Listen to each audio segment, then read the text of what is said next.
everyone. Welcome to In Plain Sight, TradingHub's podcast series. Mike, do you want to explain a little bit why we're one man down?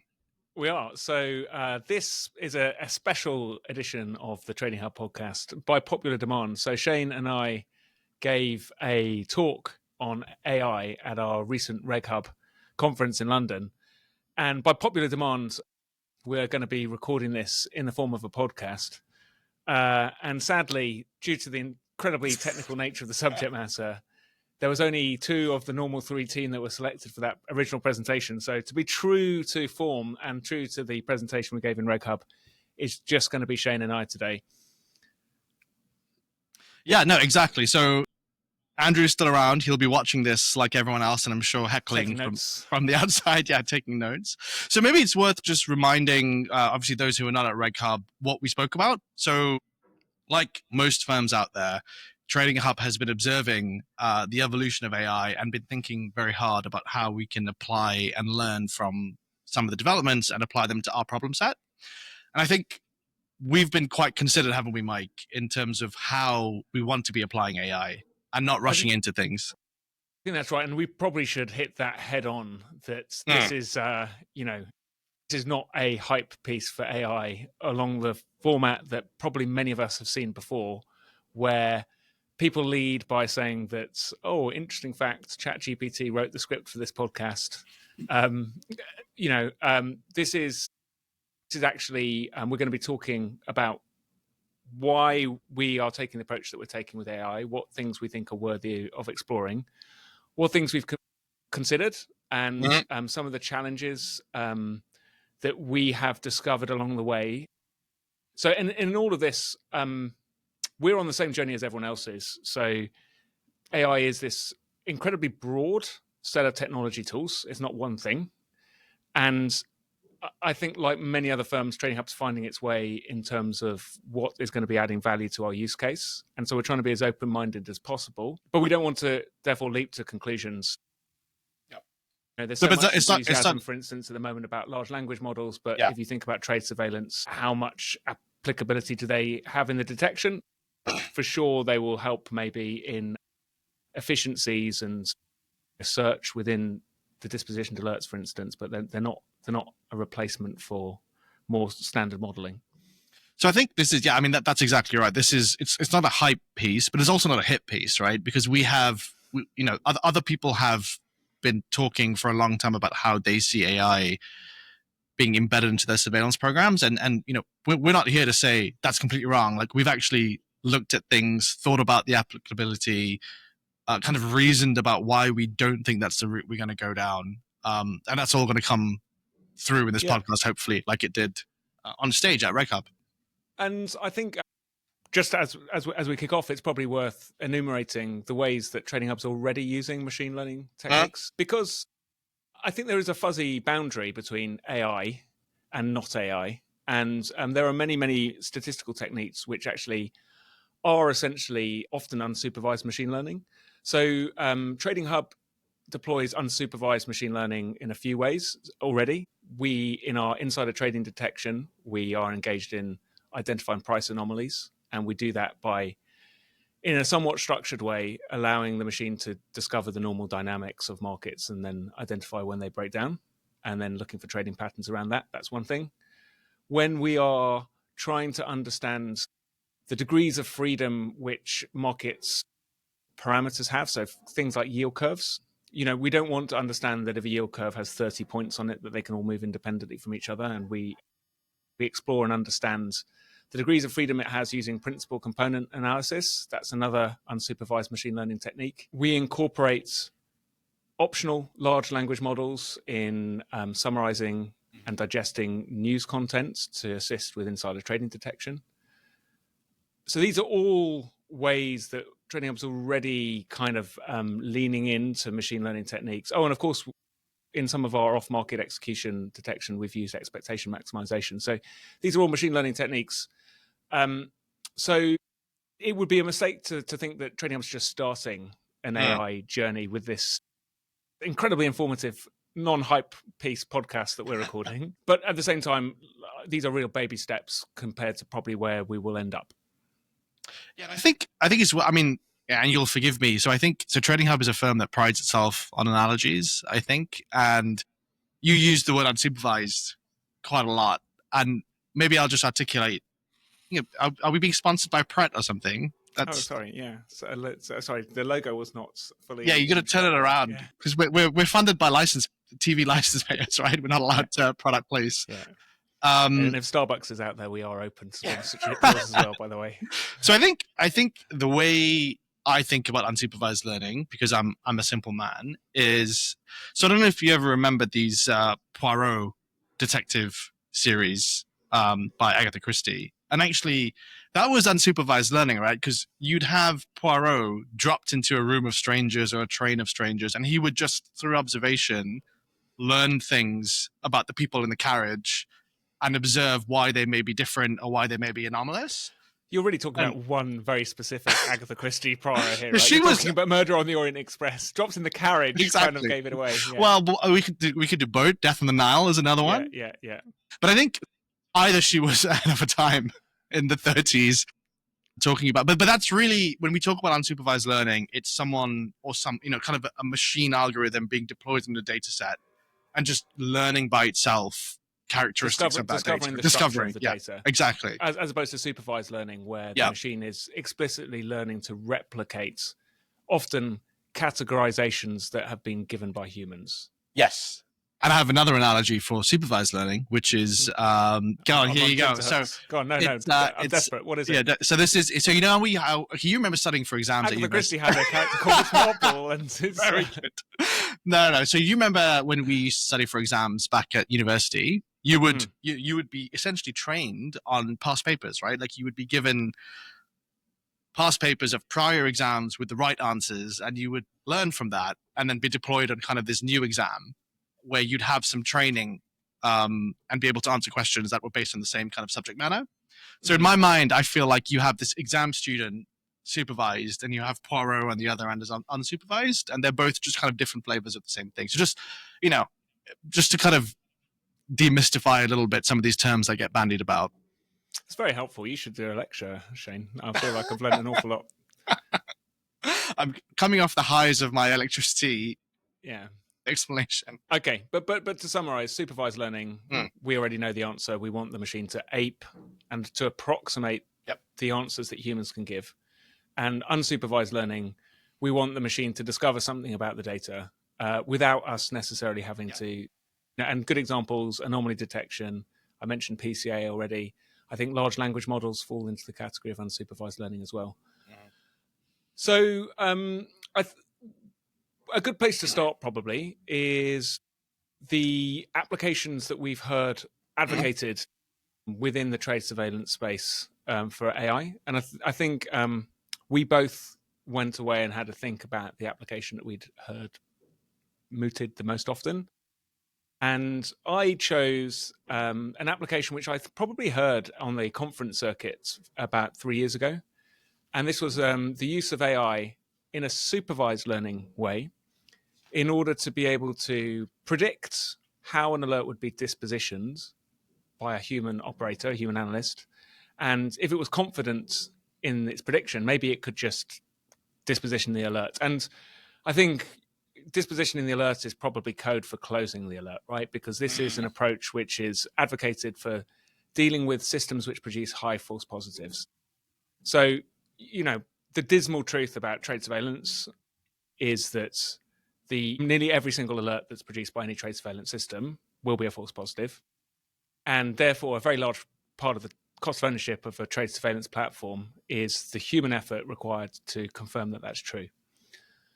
So the idea here is that if you're stuck in that world, a world which is producing lots of false positives, is there a data set which could help you train the machine in order to identify the most obvious ones quickly? And such a data set does exist because it's all of the previously dispositioned alerts. So if we think about a trade surveillance program, it might have been in place for 5 years. People might have been closing 10,000 alerts a month. I don't know. There's 600,000 patterns of alerts. And we know how a human has categorized them as like a productive or non-productive alert. And so the theory is that we could take those alerts, feed them into a machine learning algorithm, and ask it to ape the human decision-making process. And having done so, we could then take that calibration and apply it to new alerts. So that sounds very, very compelling, I think. As I explored this, and I heard this first from a vendor on the conference circuit advocating this, I subsequently heard people actually implementing it, and I've also heard you've heard people implementing it. Yeah, I've heard banks working on this kind of separately, looking at putting this learning themselves onto vendor outputs. I've heard software houses pitching for work based on this premise. Yes, I've heard that. You've heard this in the trade space, have you? I've heard it in the comm space. I'm a bit surprised. I've heard this in the trade space. So the things that immediately occur to me are, or the challenges which you're just going to need to be aware of, because this has the potential to be a good idea, right? You definitely have the training set which would be useful for this if you've been running a surveillance program for a period of time. The challenge I think people are facing or will face is what data is available in the alerts in order to train the AI. So if the idea is that I'm going to take these 600,000 alerts and I'm going to say whether or not they were true or false positives, and then ask the machine to learn what characteristics of the alerts are good predictors of that, then the good question is, what are the key data elements that are available in the alerts? And oftentimes, the key data elements in an alert are quite sparse. They might be who the alert is about, what scenario the alert is for. There might be some crude scoring. There might be an instrument associated, a time of day. But it's unlikely, unless the vendor really has thought about this many years in advance, it's unlikely that the raw alert data will contain the necessary data that a human would require to disposition the alerts. So if you think about a human surveillance analyst, they see an alert, they're going to then go, often within the tooling of the surveillance program, but often maybe in the trade booking system too, they will go and source market data and trade data that's occurring at the same time as the alerts, and they'll try and understand the pattern of trading and try and explore whether or not the trader's behavior was responsible for creating a price impact or creating an artificial price, or various things. And if the human requires that in order to make the adjudication, and we're trying to train an AI to replicate the human decision making, it's not there. We're going to need to make we're going to need to make that information available for the AI. And as I said, unless the vendor solutions really thought about this on day one, it's very unlikely that that's easily readily available. And consequently, actually, you're going to need to do quite a lot of work to set the problem up. You're going to need to go to your source trade systems, your market data systems, link that data back to the alerts, make that data available for the AI. And that begins to make it not look like such a cheap and easy second fix to a very hot problem. I think the other interesting thing is you mentioned the false positive rate being high in our space, and what the machine learning algorithm or the AI is going to learn is that most alerts are false positives. Like, it's going to have all the characteristics you outlined, and then also that 99% of them get closed out as false positives. So that's a great point. I think when you're training a neural network, though, you do get to choose the error function. So the way that neural network training works is you set up the input data with the desired outputs in the training sets, and then you score the neural network based on how it did. And then the neural network then does this gradient descent process in order to improve its scoring, so to reduce the error. So we as humans are going to get to decide what the error function is. And there's nothing to stop us saying that a false positive is less bad than a false negative. We could say that a false negative, or we could say that saying that something's a false positive when it isn't, that kind of error, we could say that that's 10,000 times more dangerous or damaging than the inverse, or 1,000 or 100. We get to choose. And so if there is a bias in the data, if it is, as is likely to be the case, that 99.9% of the alerts are false positives, then we can choose an error function which kind of compensates for that. To prevent them, you're right. Otherwise, the danger is that the machine will just learn that more likely than not, everything's false positive. Job done. I can do this with a one neural network. It's just always zero. So we definitely want to avoid doing that. And there's this other thing, isn't there? And just to think about the exploration you've done a little bit more deeply in the trade surveillance space is the evolution of how regulators have approached this solution, right? So I've certainly heard an evolution in thinking over the last 3 years, depending on which jurisdiction you're talking to. So I remember getting a call from a global head of trade surveillance about 2.5 years ago, who was undergoing an exam by one of the US regulators at the time, who asked him if that they were a TradingHub customer, if their surveillance program used AI. He said no, and then called me up just to make sure he was giving the right answer, and said, look, I'm being asked this question. Is the answer no? And please God, I hope the answer is no. Now that was 3 years ago, where it was a bad answer to say if you were using AI in your program. But I think that's evolved a little bit as well, where I think US regulators in particular are perhaps still not super comfortable with it, but they are certainly open to having a dialogue about how you might be using it. I think that's right. Look, I think we've probably reached the inflection point where you are in danger of being on clearly the wrong side of history if you are saying that this has no application for a certain problem sets. Mm-hmm. I see this, I think in London, the FCA is actually very pro exploring AI. They've got all kinds of sandboxes. They've just announced a partnership with NVIDIA as well recently. You're right.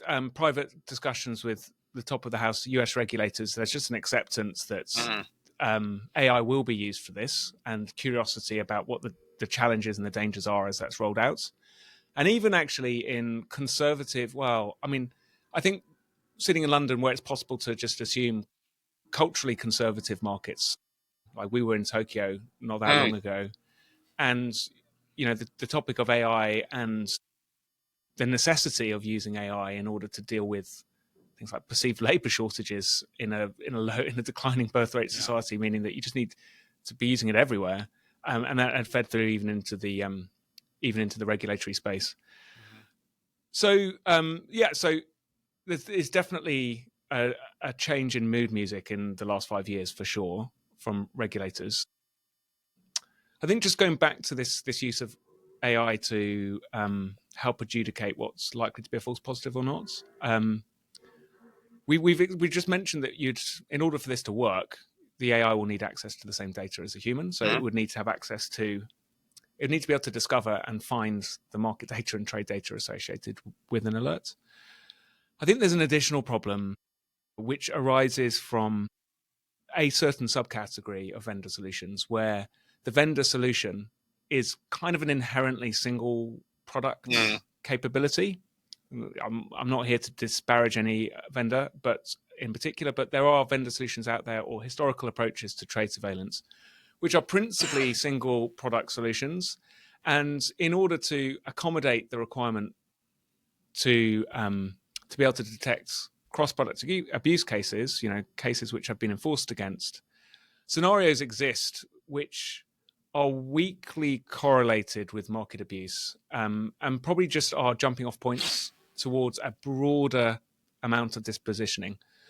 So my favorite scenario for this, and the one which is easiest to kind of explore, would be advancing the bid. If I am advancing a bid or an offer on an order book and not trading on that order book, I'm just showing more and improved pricing over time, that's not inherently illegal. But it may be if I'm doing something the opposite on a highly related order book. Okay, now a human adjudicating that advancing the bid alert would not just look at the market data and trade data associated with the instrument in concern. They would probably perform a broader inquiry into the trading activity of that individual, and either use some explicit correlation matrix, or they might use some inherent market knowledge they have to say, okay, given that they're trading this futures contract, what are they doing in the following related securities and derivatives markets? Now, again, supervised learning seeks to replicate the decision-making of a human. So it would need to have access to that same either correlation matrix, if that's your solution, or inherent knowledge. I mean, if it's not even codified, I don't know how it would start. So all of a sudden, you are, in order to support the application of an AI to improve your false positive rate, you are kind of having to do an incredible amount of processing. You're having to route the trade and market and order data associated with the alerts.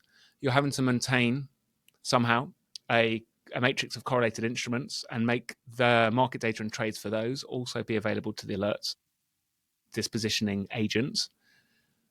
And at this point, I'd start to ask, why bother? I mean, you are kind of, in order to accommodate the fact that you have a high false positive vendor, you're building from scratch. You're embedding that. You're kind of pouring glue all over that and building a new AI-driven solution around it with a greater degree of complexity than the thing you're replacing. And it's not even dealing with the entire problem, because you are explicitly targeting the false positive part of the problem here. So you've identified that false positives are your problem. You want to help the engine disposition alerts which are generated from that legacy solution and get rid of the obviously bad ones. But what about the false negatives, the ones that the vendor solution was blind to? They never even get presented to the AI. They just don't get presented to the AI. So what's it going to do about it? It doesn't help you with that. So I think it's an interesting idea, and I definitely think there is, as a vendor, there are some things to think about here. Like for sure, like making sure that market trade order data associated with an alert are easily packaged and available to the alert to future-proof yourself against people's legitimate desire to put machine learning as an improvement on the end of that analytic pipeline. But I don't think it's an alternative to improving the actual underlying analytics. So our conclusion here that, I mean, this is what, as you say, we heard about this about 3 years ago. We've heard about people perhaps building kind of test environments to start thinking about this in both the trade and the comm space. But so the conclusion, therefore, is in order for this to actually be a feasible thing, what you're saying is you're having to make a significant upfront investment anyway in order to give the AI the source material required. So it becomes this whole thing that feels that's my understanding of it. So I'm always slightly nervous about giving absolutely categorical statements on this field, because it's like it's evolving, changing very, every very day. fast. And you can be wrong on the record quite easily forever. So, but certainly my understanding of the current state of the art is that it's not magic. It can only learn to ape the decision making of a human if it has access to the same essentially the same data as a human. And if the human has access to the entire market data, trade recording systems, order management systems, and that data is either available via a vendor UI or available in the root systems and is used in dispositioning alerts. So yeah, that's certainly a challenge that people need to consider as that. Yeah. You can't just stumble upon this challenge after you've been doing the project for 6 months, right? Yeah. No, interesting. And so the other facet that kind of I went away and looked at was this idea of anomaly detection. And this is going back to my Poirot example. This is when you deploy kind of an algorithm on a data set and ask it to learn some things by itself about the shape of the data, and to organize those two things, organize that data set into different buckets, right? What is considered normal and what is considered abnormal. You know what would be even more interesting than that would be a little distraction into Poirot for a second. Do you want to guess what is the most common form of murder in Agatha Christie? So the motive or the actual murder? No. It's always love or money, isn't it? The motive. What's the murder weapon? I want to say like poison. Yes. Is it poison? Yeah, it's poison. So she used to be, when she was young, she was a chemist, maybe. So she knew loads and loads about poison tricks. Poison tricks, yeah. So I was hoping, because you're a kind of bit mainstream of culture, Shane, that you would have been, your frame of reference would have been guns on the Orient Express. Yeah. Okay. Yes. Death on the Nile. So guns, and knives. Yeah. But well done. You avoided my bear trap. Good. We've worked together for a while, so I'm well practiced at avoiding the traps you set for me. So Poirot is one way to explain anomaly detection. He was an excellent anomaly detector. The other way, and this is the analogy I gave at TradingHub, which is the kind of Tesco Club Card grocery store example, loyalty card example, which is when you have, for example, you have all of this receipt data of people who have made purchases. And if you give that to a machine learning algorithm and ask it to anomaly detect, it's possible that it could learn some things on that data set quite quickly. It could learn, for example, that most people buy milk with bread, most people buy pasta with tomatoes, most shopping happens perhaps in the morning and the evening. It'll probably predict some seasonality, Halloween around October, pumpkins, chocolates in February, all the rest of it, Christmas trees in December. And it would learn kind of the shape of what is normal. And then you would have this environment where if, someone was to go into a grocery store at 3 a.m. and buy 6 cans of bleach, a Mars bar, 12 cans of cider or something like that. And they did that at 3:30 a.m. Something's wrong. His weekly shop. Yeah, exactly. But it would immediately know that this is anomalous, right? But it's not illegal to do that. I mean, you may raise some questions, but it's anomalous. So this other idea of anomaly detection in the trade surveillance space is to create this kind of machine learning algorithm that runs across periodically some kind of all your trade and order data, some kind of training data set, and you tell it that there are some features that you should be looking at. So, for example, in orders data, you may tell it to look at competitiveness or the size of an order, for example, to determine whether it's creating an imbalance, and to present back to you anomalies where things may, you may have slightly large orders or large trades being done, and to let you know when that happens, when something anomalous takes place, right? And you would train that periodically, and then you would deploy that on a daily basis on the actual trades and orders that your bank executes every day. And you would say, send me the anomalies as alerts, and I would look at them. Now, I think on paper, this probably looks very nice as an idea, but whilst all market abuse is probably anomalous, not all anomalies are market abuse. You may end up being presented, I think, with just large trades taking place, some activity that, perhaps there's some volatility in the market. I think that's the problem, is that, most people on the trading floor will recognize the fact that one day is not that similar to another often. One day you might have a very large client trade you're working on, and other days you might not. So just in terms of your customer engagements. But in terms of the markets, I mean, if you listen to all the markets commentators, every single day is like full of breathless excitement because there's constantly an emerging news cycle. Yeah. And it feels now more than ever, we're experiencing emerging kind of tariff environments, emerging geopolitical environments. None of this is indicating market abuse. It's just indicating that things have changed in some way. Yeah, and then you're reacting to it, right? Because I think, the way I think about it is it's useful to periodically go back and try to learn things about the environment, but you can't just completely base your entire program off. I mean, it's like using a paper map and using Google Maps, right? Like you can have a paper map that tells you how to get from A to B and you can just follow it blindly. Or, Google Maps is able to kind of react. It's learning periodically about people's habits, the traffic, Agreed. and all the rest of it. And I think that's useful, but you also can't be completely beholden to that in the trade surveillance space, I think, because you'll just be inundated with things that look weird. Let's ask ourselves another question. Is there any other part of law enforcement where you think that the primary detection should be via anomaly detection? So if you were to say, like, I'm working in the murder squad or the vice squad or something, and I'm just going to do something. I'm going to get some data set. Maybe it's going to be people's back transactions. And so I'm going to get their GPS positions and I'm going to find out all the anomalies, what's unusual for that person. It's extremely unlikely to be correlated with crime. It's much more likely to be correlated with an innocent reason why things were different. Yeah. Or something that's not illegal. You might find out, for example, someone's having an affair or something.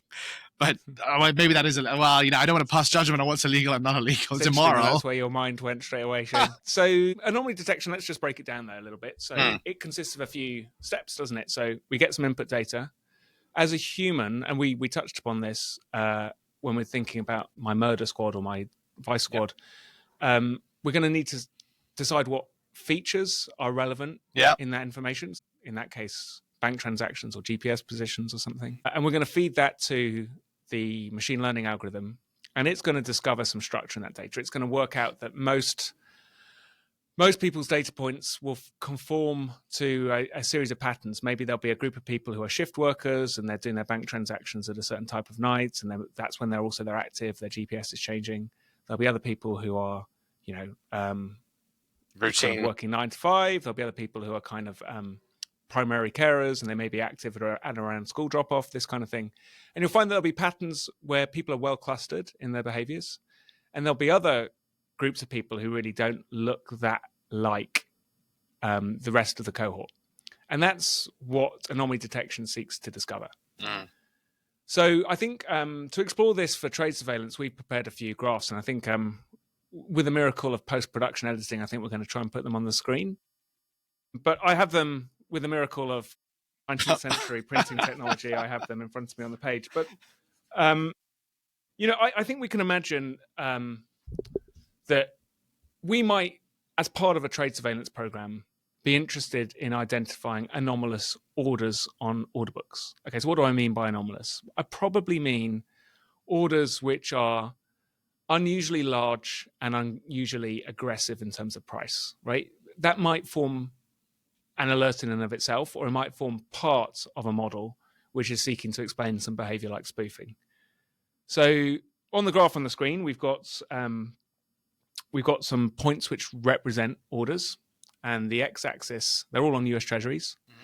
The x-axis is the size of the order, so they range from about $100,000 to $100 million. The y-axis is their competitiveness. So a competitiveness of 0 means you're offering at mid. Yeah. And a competitiveness of 1 would mean that you're offering at $101 maybe, but mid market's $100. So very far away from mid. And, we could, with no further information than that, we could ask the machine to organize the data and identify, a normal population and an anomalous population from which that data is drawn. And we do that on the next slide, and you can see that the machine's identified a series of orders. They're all above $50 million. For the most part, they're pretty aggressive in price. And it said that these orders are the ones you should look at. They are the unusually large ones, and they're unusually aggressive. And you haven't had to tell me what large or aggressive means. I've learned that by looking at the population. So this is the advantage of unsupervised learning, right? So it's kind of self-calibrating. And that's very impressive, and I can see how that would be useful. But as with many applications of machine learning, it's important to just look out for some gotchas. So in this example, actually, and we see this on the next slide, I've more of your bear trap. Yeah, more of my bear trap. So I've continued to highlight what we believe are anomalies, but separately, I've also labeled in pink all of the orders that were for US Treasuries, which were less than 1 year to maturity. So these are very short dated paper and or very aged paper. And the thing that every fixed income trader will know is that in fixed income, market risk is a product not just of notional, but of duration, because we're really concerned with sensitivity to yield. And so all things being equal, roughly $1 million of 1 year has only about 1/7 of the risk of 1 million of 10 year, and maybe 1/20 of the risk of 1 million of 30 year or something. So we shouldn't be surprised, actually, that these 1 year instruments are being offered in large size. That's just a function of the markets. The clip size in this market will be larger because there's not very much opportunity to make or lose money when the paper is this close to maturity. The other thing is that we shouldn't be surprised that they're aggressively priced either, because they're not risky. They actually trade in smaller tick increments. And we see this in the bond futures market. So, 20, 30-year bond futures, they trade in 1/32 of a dollar as price increments. But, 2-year bond futures, they trade in 1/256th, so an eighth of a 32nd. So, our anomaly detection's done a great job. We've given it some data. It's discovered some structure in the data. It's identified a population which it thinks is an outlier. But the structure it's discovered is more to do with the term structure of the bonds that are being offered, rather than any indicator of market abuse. And to do something about that, and we're going to need to think again. and we're going to need to remind ourselves of how anomaly detection works. We have input data, we extract some features, we feed the features into the anomaly detector.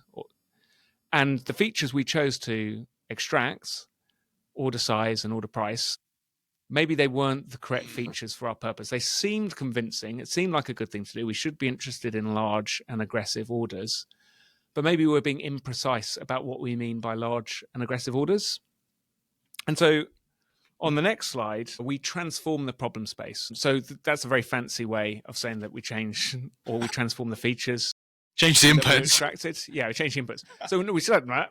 Actually, Shane, you haven't been paying attention. Yeah. We still have the same inputs. We're just extracting different features.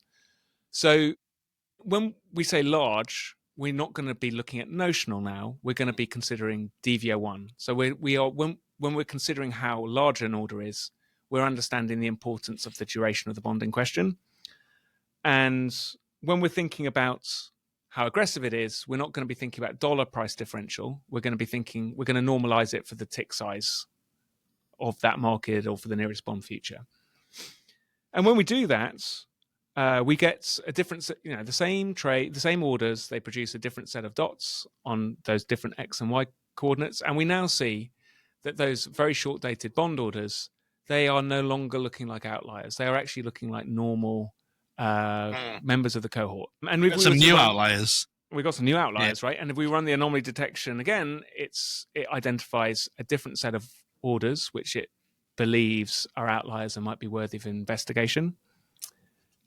And on the next slide, we discover that even when we consider things like term structure, we're not really explaining why these are outliers. So these are probably things really to investigate. So the majority of them actually belong to this cohort of yellow dots. These are bonds with at least 25 years to maturity. So they're long-dated bonds. They're long-dated bonds which people are offering very aggressive prices in large size to. And we can't explain that just purely by it being long-dated bonds. There are other long-dated bonds which don't conform, and you see those other yellow dots among the main cohorts. Mm-hmm. So really, we have identified maybe some genuine anomalies here. But you've had to do quite a bit to get to this point, similar to the first investigation or experiments we did, no?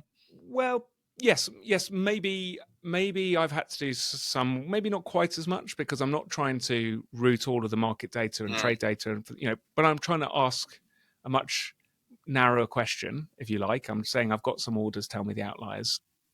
And so I shouldn't need to recourse to so much third data sets. But you're exactly right. The application of machine learning isn't doing the thinking for me.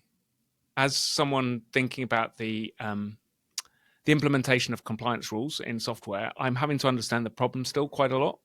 And I'm having to provide a lot of insight to the transformation of the data before we send it to the machine learning.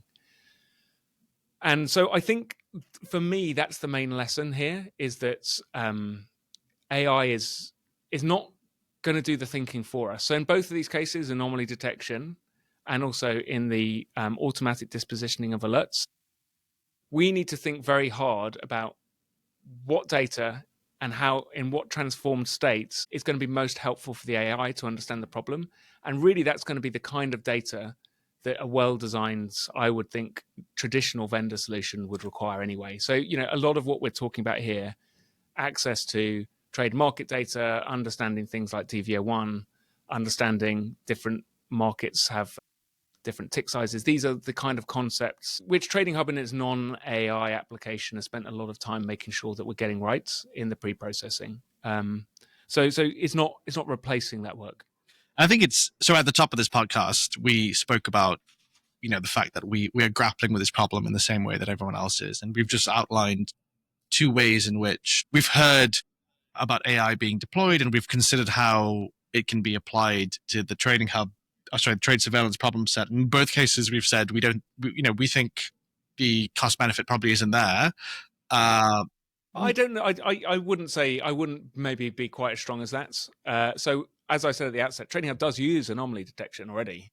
So when we're doing insider trading detection, we want to identify kind of price dislocations, unexplained, large, violent price movements in individual securities that cannot be explained by general market dynamics. So either the history of that security itself, its own historical volatility, or the broader dynamics in the market on the day. So, maybe it's not surprising that Tesla went up on 15% the other day or whatever it was when tariffs were scrapped. But if Tesla went up 15% on a day when the rest of the market was completely calm, that would be surprising, right? And so, TradingHub already deploys this kind of anomaly detection and has since Word Dot in very specific areas, but always as part of an analytic solution and never as the analytic solution in its entirety. Yeah. So in insider trading detection, identifying potential price movements which indicate potentially MNPI, and that's part of the insider trading algorithm. It's obviously not the entire thing. We have to then consider your trading activity in the run-up. And I think what we want to do, that you're exactly right. That is, we do. I spoke too soon about saying the cost benefit isn't there, but we definitely do that already. And I think that's in line with the direction we're going to be moving in and talking about in part 2, probably, of this podcast, which is where we see the furthering of this, of deploying these kind of solutions within the kind of well thought through, we'd like to think, framework for market abuse detection. Yeah, so that's going to be in part 2, which, if you're anything like me, I'm sure you're on the edge of your seat, anticipation for. So thanks for listening, everyone. We've spoken for quite a bit of time, and I think what we wouldn't want to do is force everyone to listen through another 40 minutes of us rambling on about things. So we will be back for part 2. We will wear the same clothes for continuity. So we don't, and Mike, we don't confuse you about which one's Mike and which one's Shane. Exactly. I mean, you're lucky you're wearing a white shirt. I'm perhaps going to have to accelerate the laundry schedule in the Gannison household. And we'll see you all very soon.